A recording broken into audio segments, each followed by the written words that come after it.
आगामी स्थानिक स्वराज्य संस्थांच्या निवडणुकीच्या पार्श्वभूमीवर शिंदेंच्या नेतृत्वात शिवसेनेत जोरदार आवक सुरू आहे। एकनाथ शिंदेंच्या गळाला मुंबईतील माजी नगरसेवकांचा मोठा आकडा लागलाय। उद्धव ठाकरेंना शह देण्यासाठी शिंदेंनी चांगलीच कंबर कसली आहे। पाहूयात यावरच आधारित जय महाराष्ट्राचा हा खास रिपोर्ट। लोकसभा आणि विधानसभेच्या निवडणुकीनंतर आता चाहूल लागली आहे स्थानिक स्वराज्य संस्थेच्या निवडणुकींची। मुंबई महानगरपालिकेसाठी बड्या नेत्यांनी कंबर न कसलेली पाहायला मिळते। त्यात अशातच दोन्ही ठाकरे बंधू एकत्रित येणार तर आकड्यांची गणित कशा प्रकारे असणार याकडे देखील महायुतीने चांगलंच लक्ष दिलेलं पाहायला मिळतंय। मात्र मागील अनेक महिन्यांपासून शिंदेंच्या शिवसेनेत ज्याप्रमाणे इन्कमिंग सुरू आहे त्याप्रमाणे शिंदेंच्या गळाला मोठा आकडा लागलेला देखील पाहायला मिळतोय। मुंबई महानगरपालिकेतले 2012 पासून ते 2022 पर्यंतचे तब्बल 123 माजी नगरसेवक हे शिंदेंच्या गळाला लागलेले आहेत। त्यामुळे मुंबई महानगरपालिकेच्या दृष्टीने हा जो आकडा आहे तो मोठा समजला जातोय। शिवसेनेत बंड झाल्यानंतर 40 आमदार ठाकरेंना अखेरचा जय महाराष्ट्र करत शिंदेंच्या खांद्याला खांदा लावत आस्थागायत उभे राहिलेत। महाविकास आघाडीची सत्ता उलथवून लावल्यानंतर एकनाथ शिंदेंनी मुख्यमंत्री पदाची धुरा सांभाळली आहे। शिंदे मुख्यमंत्री झाल्यानंतर राज्यातील काँग्रेस, ठाकरे गटातील शरद पवार यांच्या राष्ट्रवादीतील अनेक पदाधिकाऱ्यांनी शिंदेंच्या शिवसेनेत प्रवेश केलाय। 2024ला झालेल्या विधानसभा निवडणुकीत देखील महायुतीचीच सरशी झाली आहे। विधानसभा निवडणुकीनंतर आता स्थानिक स्वराज्य संस्थेच्या निवडणुकीची चाहूल लागली असून सध्या शिंदेंच्या शिवसेनेत इन्कमिंगचा चढता आलेख सुरू झालाय।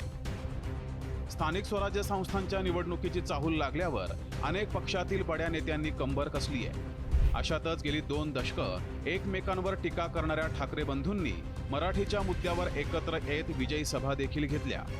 दोन्ही बंधू एकत्र आल्यावर शिंदेंच्या शिवसेनेत इन्कमिंग बंद होईल असं भाकीत ठाकरे गटातील काही नेत्यांनी केलं।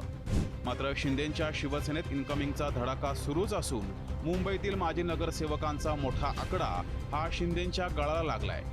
नेमके मुंबईतील किती माजी नगरसेवक शिंदेंच्या गळाला लागलेत आणि यामुळे ठाकरेंना शिंदेंकडून कसा शह दिला गेलाय यावर एक नजर टाकूया। शिंदेंच्या गळाला एकूण 124 माजी नगरसेवक लागलेत। मुंबई पालिका निवडणुकीच्या पार्श्वभूमीवर हा मोठा आकडा आहे। ठाकरेंच्या सेनेचे एकूण 76 माजी नगरसेवक हे एकनाथ शिंदेंच्या गळाला लागले। 76 ही आकडेवारी 2012 पासून आहे। 2022 पर्यंतच्या नगरसेवकांची संख्या वाढू शकते। काँग्रेसच्या 25 माजी नगरसेवकांनी एकनाथ शिंदेंच्या शिवसेनेत प्रवेश केलाय, तर मनसेचे एकूण 7 माजी नगरसेवक शिंदेंच्या गळाला लागलेत। राष्ट्रवादीचे 7, सपाचे 3, MIMचे 2 आणि 3 अपक्ष माजी नगरसेवकांनी हाती धनुष्यबाण घेतलाय। आपल्याला काम करायचं, लोकाभिमुख कल्याणकारी योजना राबवायच्या, तुमच्या वार्डातले सगळे विषय आपल्याला सोडवायचे आणि म्हणूनच हे सगळे आपल्या विश्वासाने आलेले आहेत आणि म्हणून जो विश्वास तुम्ही दाखवलाय तो सार्थ करण्याचं काम या ठिकाणी शिवसेना करेल। मी स्वतः आपल्या पाठीशी आहे। आम्हाला पक्षप्रवेश झाले काय आणि नाही झाले काय काही प्रॉब्लेम नाही। एक खोगीर भरती आम्हाला माहिती आहे। शिंदेंच्या शिवसेनेत झालेली इन्कमिंग पाहता मुंबई महानगरपालिकेत शिंदेंचं पारडं जड असण्याची शक्यता आहे। एकनाथ शिंदे यांच्या सेनेने मुंबईमध्ये जम बसवण्याच्या दृष्टिकोनातून फार पद्धतशीरपणे पावलं टाकायला सुरुवात केलेली आहे।